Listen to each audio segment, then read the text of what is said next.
Welcome back to Fastcast. Today, Russ Long returns to talk about commercializing your innovation. This is a key aspect of being able to move from Phase 2, which is funded, to a Phase 3, which is not funded. Russ shares his impressions of other funding opportunities to take your innovation to the next level and how to build that commercial market pipeline.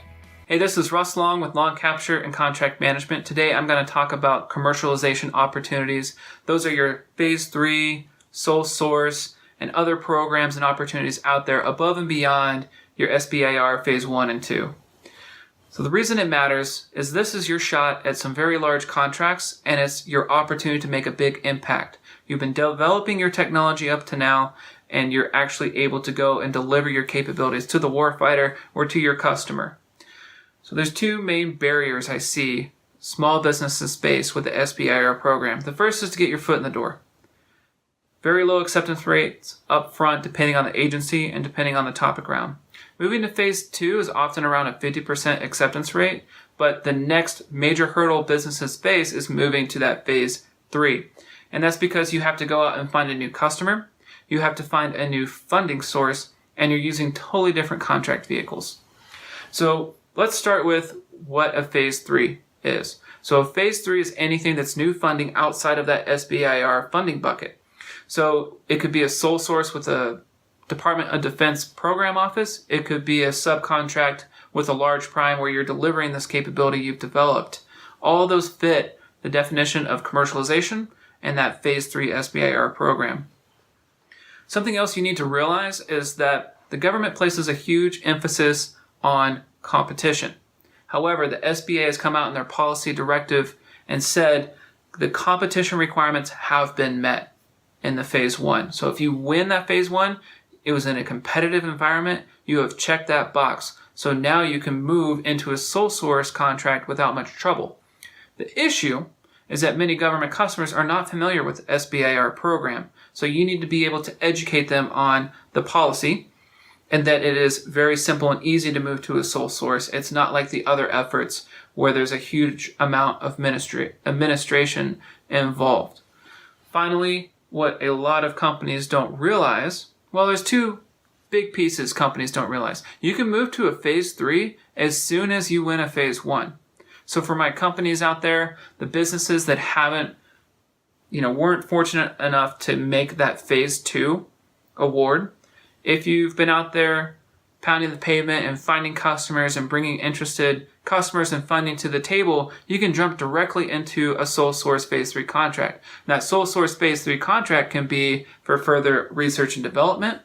It can be for delivery of your product to the customer. There's no funding limitation on those Phase 3s or those sole source contracts. Finally, when you move to a Phase 3, your data rights can be further extended. So if you have done further development and testing and applications that you're adding to your technology, that kicks those IP rights down the road.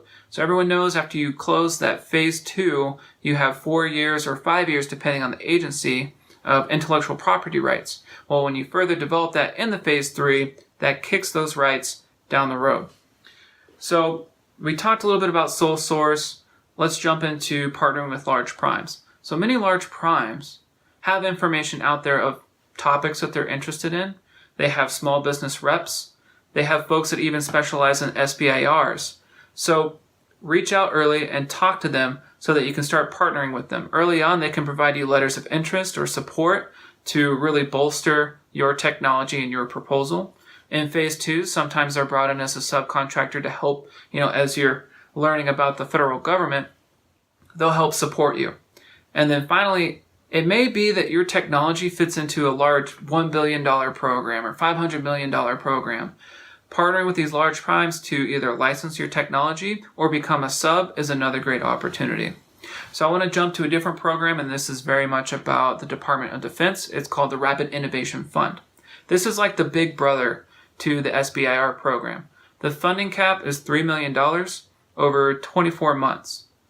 And a lot of small businesses are hesitant to jump into the RIF because it's full and open. So SBAR is just for small businesses. RIF can go to large or small. However, and these numbers may be a few years old, but the published information says 90% of the awards have gone to small business. And something else you need to keep in mind when you go for these RIFs, they publish them annually. So in January, be paying attention and looking for, they're building the topic list and pushing them out during the early months of the calendar year. What you need to pay attention to in this program specifically is that $3 million cap is only for RIF funding. So that rapid innovation funding bucket. You can add all kinds of options, and in fact, the policy encourages you to add options to your proposal. So maybe the base research and development to develop your prototype is $3 million, but there's some new ground systems or additional applications and testing you can do above that $3 million. You can include that as a separate option in your proposal for another $1 million, another $2 million, whatever it might be. And all you have to do, like it's easy, but what you have to do is bring those interested customers and program offices to the table. So they don't have to do a new contract action. They can just fund the contract, that RIF, that's already been awarded to you. So there's a huge amount of opportunity there, and it's really focused on taking higher level TRL technology, developing it, tweaking it, and delivering it to a program office. So it's a really interesting program. Go and do some research and be looking for those topics as they come out. Final piece, final program, and again, this is for the DoD, is the Commercial Readiness Program.